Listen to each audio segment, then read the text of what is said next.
welcome back. It's finally time to compare the three top tier cameras from Fujifilm. And we're talking about the X-H2, which is here, the X-T5, which is here, and the X-H2s, which is recording me right now. So you're only gonna see these two while I'm speaking. As you probably know, if you've been following my channel, I've been covered all of these cameras quite a lot, and I'll invite you to go check those specific videos that I made to go more in depth into each one of them, their goods, their bads, their pros, their cons, and all of that. The point of this video is going to be just making sure that we compare them from an image quality standpoint and to tell you what I think you should do if you're thinking about buying any of these three. What is my suggestion to you if you're on the fence of whether buying one or another, or if you're willing to know if it's worth buying any of these three cameras. So without any further ado, let's just jump into the video and let's start from the image quality.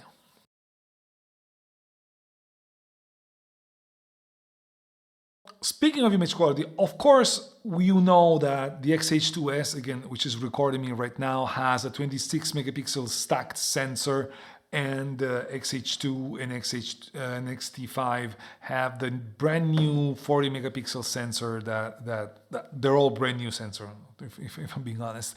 And of course you would expect, speaking of image quality, a high ISO noise difference when it comes to the different megapixel count, because we all know that more megapixel on the same size sensor, basically at the same era, same technology advancement, means that the photo sizes are smaller, so there's less light gathering, and that means basically you have to push the sensor a little bit more to get to the level of exposure that you need.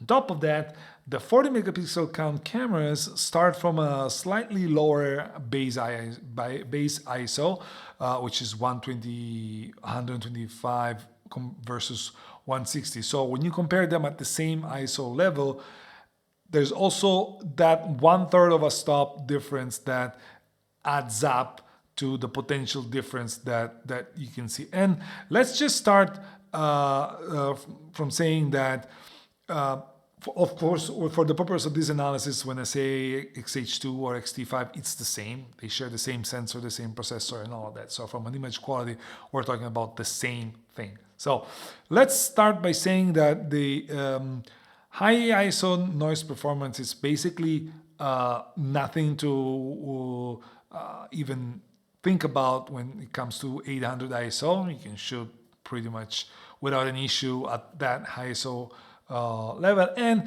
even at 1600 ISO, the difference is so minimal that you will even not notice it in a real world, and that means that they are both they all deliver great results. Both sensors deliver great results up to 1600 ISO. Getting to 3200 ISO, that's where you start seeing a little bit more difference, especially in the shadow, where the 40 megapixel sensor shows a little bit more noise. It's nothing to worry about too much, if I'm being honest, but it's there and you can see it if you look for it.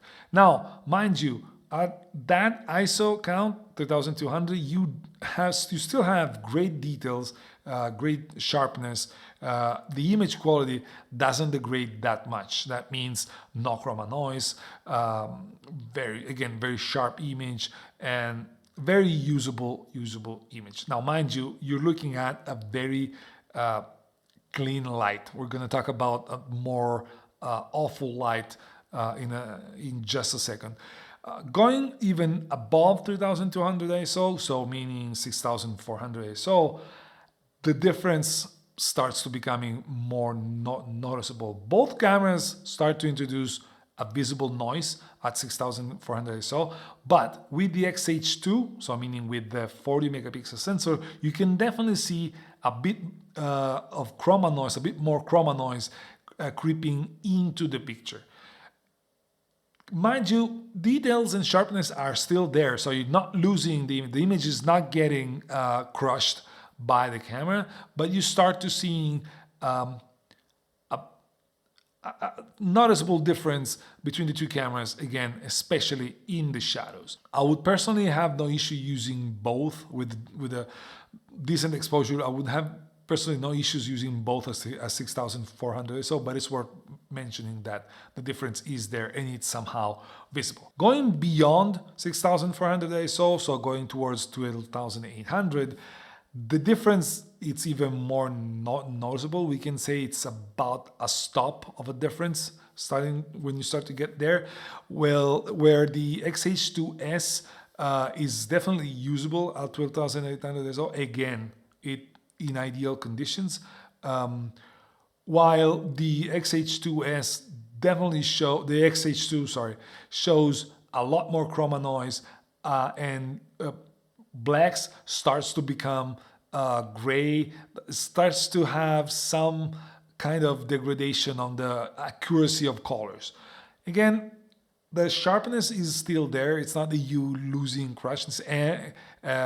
losing sharpness. And I always set the high ISO noise reduction to -4 because I want to deal, if I need to, I want to deal with it afterwards. In this case, you're looking at raw files. And so in this, it doesn't even play a role, but I just wanted to mention it. And even if you push it even further at 25,600 ISO, in that case, the X-H2 is definitely beyond any use. It's just unusable. While the X-H2s, despite not being perfect and being somehow crushed from this moment on, you can definitely use it, especially if you convert it to black and white and some documentary purpose. It is still usable. Of course, you're not gonna do fine art with that, but it's a different thing. And they become both unusable if you go over 25,600 ISO. So what can we say?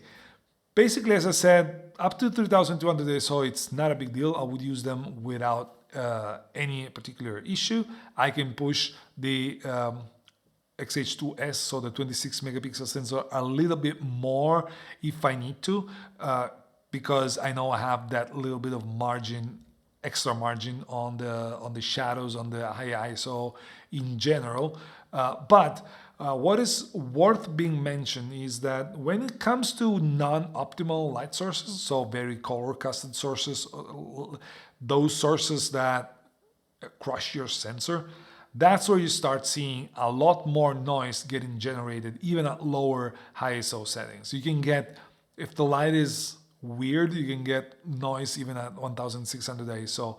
Nothing to worry too much about, but it's worth being mentioned. So keep that in mind. Is it all about ISO though? No, it's not. And for me, ISO performance is not a problem. I rarely need to go beyond 6400 ISO, and if I need to, I did it also with the X-T5, so it's not a big deal. Now, getting past high ISO, there's more to it when it comes to comparing image quality. And what I mean by that is what matters the most for most of the photographers is how they deal with colors, how they deal with crushed shadows, blown up highlights, and all of that. And from my standpoint, from what I've seen within these two cameras, that you have very similar results.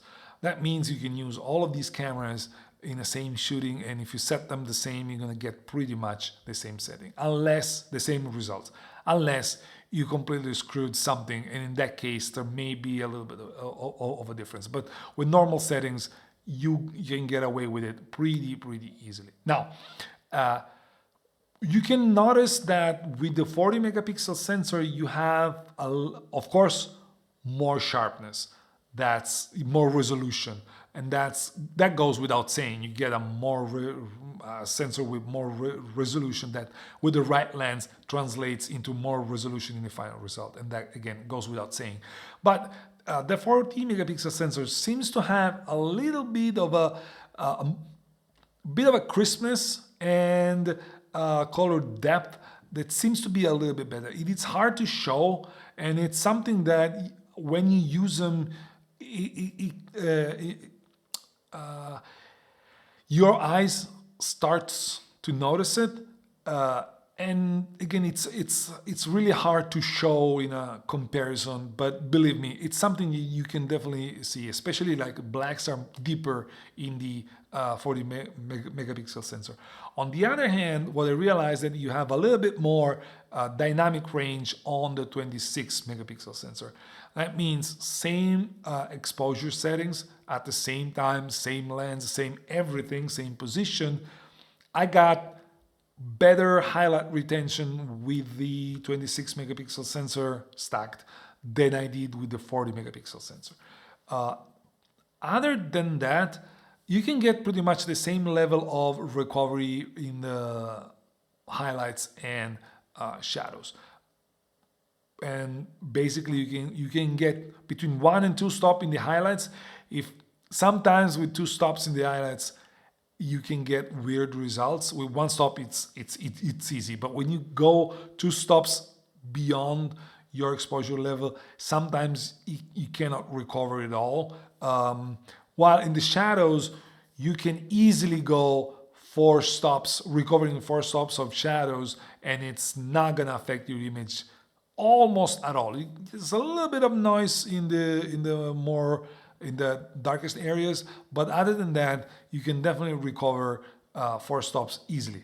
That means if you're thinking about buying any of these cameras, but basically any of the Fujifilm cameras, you better save the highlights, because you can always recover shadows far better than you can with highlights. So in general, you can definitely see the resolution impact that you have between the two sensor, and that comes at the cost of a little bit less dynamic range and a little bit more noise at high ISO. Although it's worth being mentioned with noise, let me go back to noise, that when you compare them with the same magnification, the differences even at like 6,400 ISO becomes less visible. That's something to keep in mind.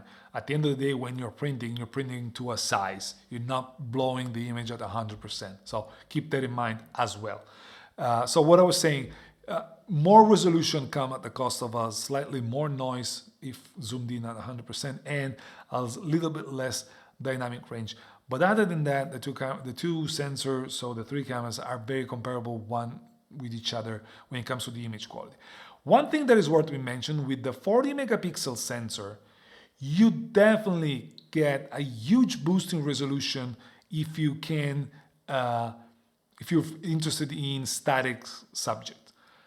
That's something that may not interest the vast majority of photographers, and it's not a feature that gets talked about a lot. But the pixel shift technology, if you're shooting still life or objects or something that is there, can definitely get you a huge boost in resolution that then compared to the 26 megapixel sensor is a night and day difference. So keep that in mind as well when we talk about resolution and image quality in general. And to me, it makes no sense that you cannot do the same with the 26 megapixel sensor, because the technology is just software. So to me, it's stupid that they don't allow that, but hey, it is what it is.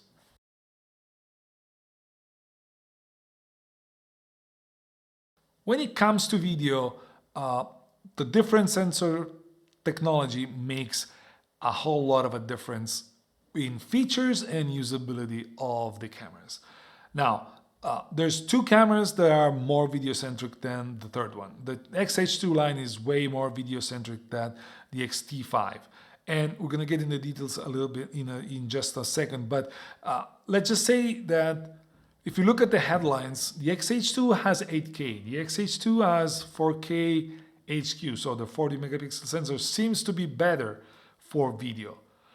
The problem is the flexibility that you get with the S, meaning with the stacked sensor, to me is way more important than the features themselves. I don't need 8K personally. I wouldn't have a way to even review an 8K footage. So to me, doesn't matter. I'm okay with the quality that comes out. I'm more than okay with the quality that comes out from the X-H2s sensor, and I don't need the HQ, especially because what the X-H2s gives you is a non-cropped 4K 60 frame per second, a cropped, but still it's there, 124K, which is huge, and basically non-existing rolling shutter. Now, it may seem stupid and it may seem silly to some that I value the flexibility more than the features themselves, but I got plenty of resolution, plenty of crispness with the X-H2s, and I get a couple of features, namely the 4K 120 and the lack of a rolling shutter, that allowed me to go and do some things that I wouldn't have been able to do if I were using just the X-H2. I'm not saying the X-H2 is a bad video camera, because it's not. It's a very competent video camera, but the flexibility that you get with the X-H2s is worth the difference in price. Believe me, if you're serious about video, and I'm not even a super professional video maker, so just consider that as well, those features make a lot of a difference. Now, when it comes to the image quality in video, they all produce great video capability, great video footage, and the resolution that you get with the 8K on the 4K HQ is great. It's very crisp and all of that, but sometimes it's even too crisp, and I don't really need it. I don't have a use for that. While I have a great use for a non-existent rolling shutter and the 4K 120. Now, mind you, I did not forget about the X-T5. The X-T5 is still a great camera, even for video. It can shoot very interesting video, and it shares the same sensor as the X-H2. So the image quality is there, but you lose some of the feature compared to the X-H2 already, let alone the X-H2s. So you give up on the 8K, and you may say, okay, it's not important, but you have a little bit less bitrate availability, just because the camera goes with 2 SD card rather than CF Express and SD, so it's more limited in the amount of data that it can handle, and in general it's less video centric when it comes to the body design and the overall layout. So it's not that I don't consider the X-T5 a good video camera, it is, but again, it's less video camera than the others. When it comes to video, you get pretty much the same result when if you look for autofocus capabilities and stuff like that.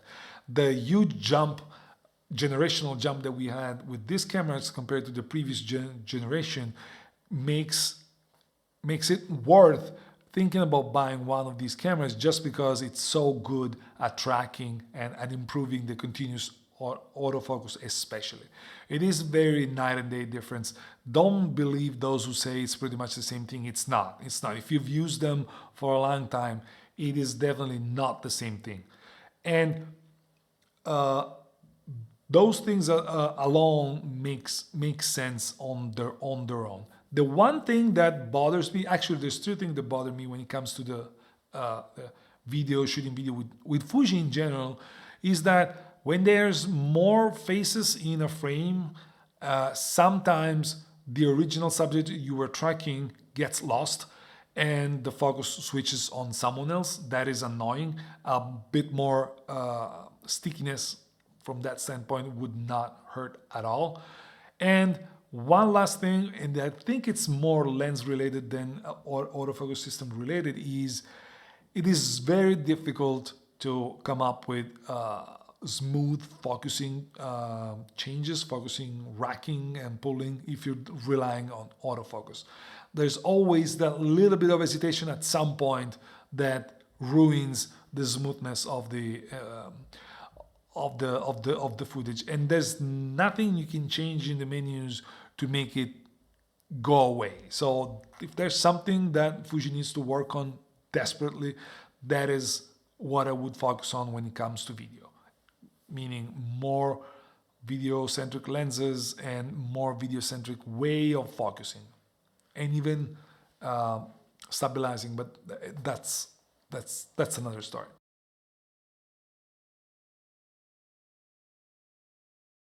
Who are these cameras for? I think Fuji this time made it very easy for the buyers, potential buyers, to understand what they should buy, what they should not buy. There's a camera that gives you the most speed and flexibility among all three, and this is the X-H2s. Gives you the 40 frame per second shooting, blackout free shooting. Like, that's something that is worth being mentioned.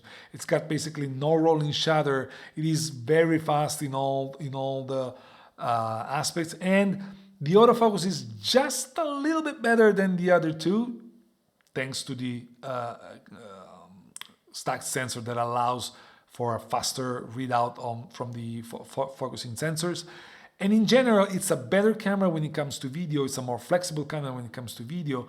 And it's also, thanks to all of the things that it does, it's also a very good camera for nature photographers, sport photographers, and all of that. So you have that on one side. Of course, if you don't mind shooting at 26 megapixel. On the other hand, if you value the 40 megapixel, the resolution itself, more than all the rest, if you cannot afford going medium format or other super expensive full frame cameras, then you have two cameras that are the X-H2 and the X-T5 that get you those 40 megapixel files that are great. They're great files, and they give you with the X-H2 a similar user experience compared to the X-H2s, although more limited when it comes to some options. Again, the maximum burst rate goes to 20 frames per second cropped, or 15 frames per second with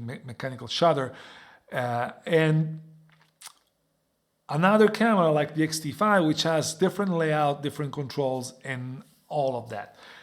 And I would definitely go between one of the two cameras, one of the two 40 megapixel cameras, if I'm mostly a photographer. If I don't live in the dark and I'm shooting constantly at super high ISO and I'm mostly a photographer, I would definitely go with one of these two, because you definitely get the best out of those and not leaving behind that much.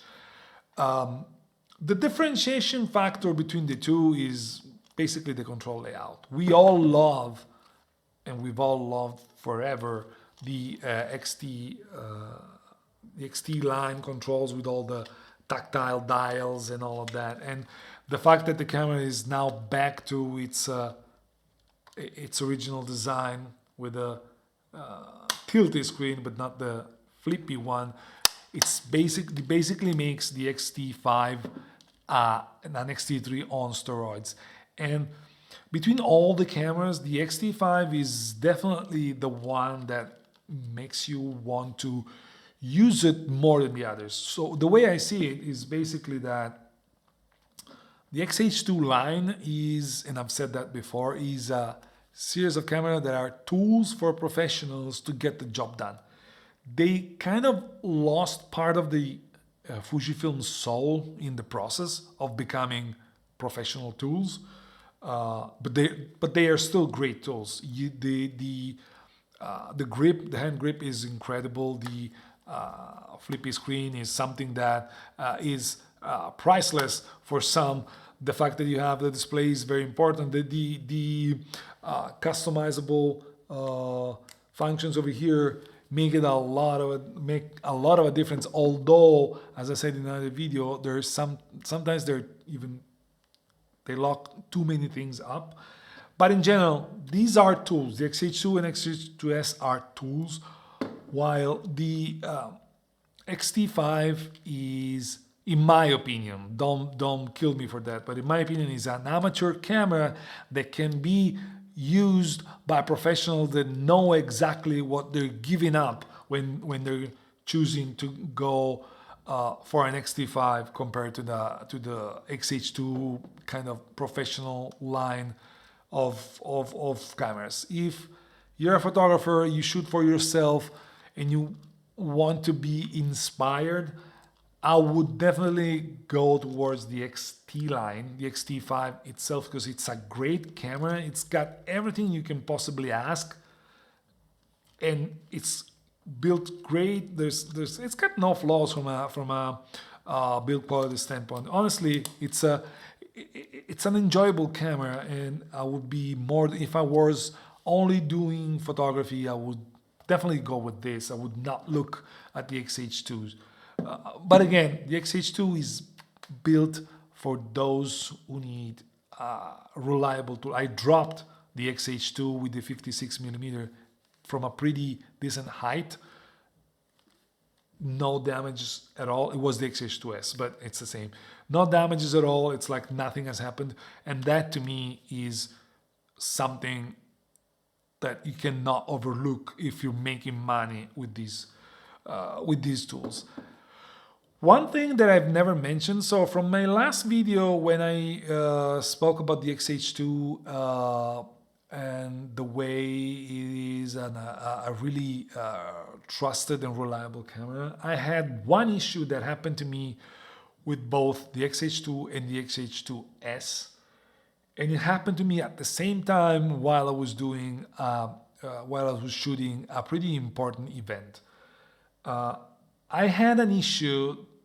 I was shooting with a flash or a trigger, remote trigger, Godox, the V1 or the X, the trigger from Godox as well, with the Sigma 18 to 50 millimeters with face detection in a very dark environment. I have been using this layout in normal environments with no problems for months. In this specific case, after 10 shots, the camera would freeze, and I would need to remove the battery and put it back on to get started. Again, 10 shots and it would freeze again. And it freaked me out because it wasn't just the S, which I was shooting with at the beginning. Then I moved to the X-H2 without the S, and it started doing the same thing with the same settings. I solved the issue by turning off the face detection, and from that point, I had no issues at all. It's something that I wanted to mention, and let me know in the comments below if you've had an issue like that in the past, because it freaked me out. I had never had an issue with these cameras, and in that moment, it was a really important event. I was really, really pissed. Past that event, I didn't have any issue again, and I wasn't able to replicate it in other events that were kind of similar. Don't ask me why. Now, that being said, going back to the meat of this video, you can't go wrong with any of that. As long as you know what you're looking for and what it is that is going to make the difference for you, you can't go wrong with any of those.